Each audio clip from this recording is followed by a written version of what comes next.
Alright, I'm going to be going through and doing a video here on the basics of metal polishing. While the process will probably apply to most metals, particularly with this particular polish we're going to be using, it applies to your brass and copper and nickel silver and probably a silver as well, mostly. Alrighty, so I've got this polish called Auto Sol Metal Polish, and this is a cream type polish. Okay, so I've just taken the lid off and we need to make sure we don't lose the lid because we want to put it back on so we don't have the polish dry out. That's what it looks like there. Now, one of the most important things with this is to always squeeze from the bottom. Because it's a metal tube, if we squeeze from the wrong spot, we end up with cracks that appear throughout it, and we end up with polish coming up through those. So we don't want to squeeze from anywhere other than the bottom if we can. And I'm going to squeeze so that I get about 2 or 3 millimeters coming out the top, something like that. Okay, and I'm going to wipe that onto my cloth. Okay, and then I'm going to put my lid back on. Okay, that can go out of the way now. Now what I want to do with the polish on my cloth here, okay, I've got nice lint-free cloth that I've just folded over once so it's not too holy, is to then really smoosh that into my cloth. I don't want to have any of it raised, because any raised polish left on there will go into my hole here, a little groove at the top there, and if I had any letters imprinted in or anything like that, it would sit in all of those as well. So I don't really want that to happen. Okay, I'm now going to fold this over and I'm holding my metal on the bench on top of the cloth so I can't get scratched by the bench or anything else. And I'm going to just rub this against it nice and gently, and you'll see that the polish is kind of going black. It's gone from this white color to this black color, and that's okay, that's normal. Okay, what's actually happening there is it's doing its job. So we're getting all of the black bits is actually bits of your metal that's being kind of polished away.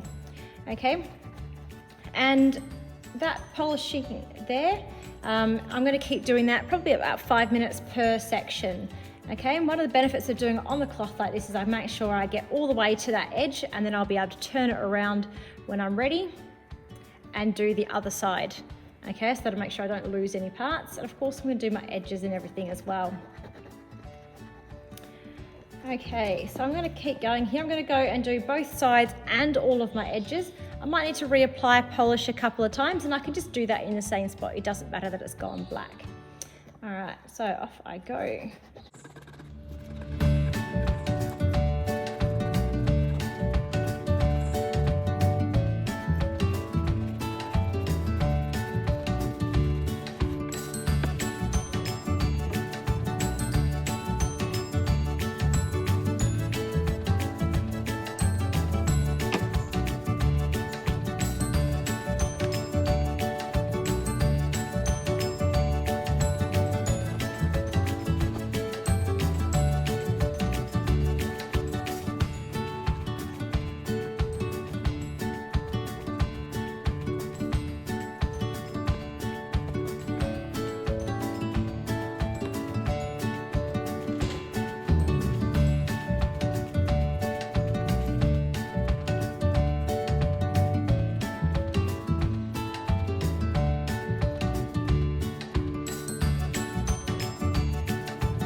Okay, so what you can see now is that there's actually some kind of shine happening through underneath all of that black residue, polishy kind of stuff that's going on there.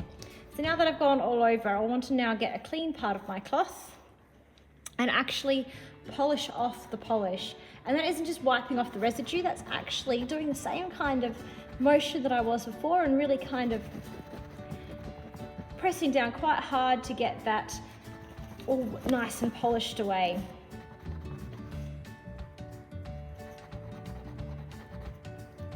You can see my hands have turned a lovely shade of black as well.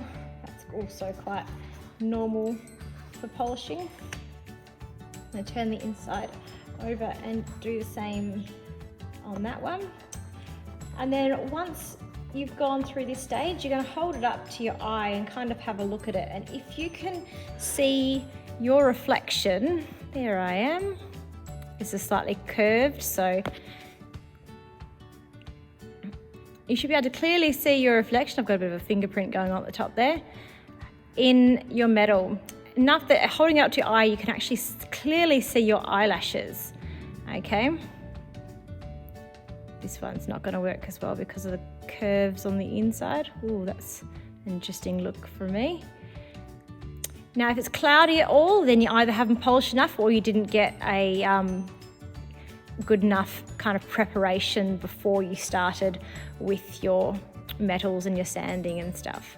Okay, and your edges should be just as shiny and neat and tidy as your faces.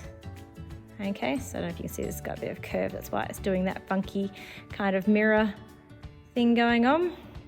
Don't know if I can bring it here and get it to show you the back of my iPad. It doesn't look like it wants to kind of show you that very clearly at all. There we go, there's the camera lens. Hi camera. All right, so if you've got that kind of thing going on, you can clearly see your eyelashes or count your eyelashes in the reflection, then you know you've polished it well and properly and you're good to go from here. All right, bye.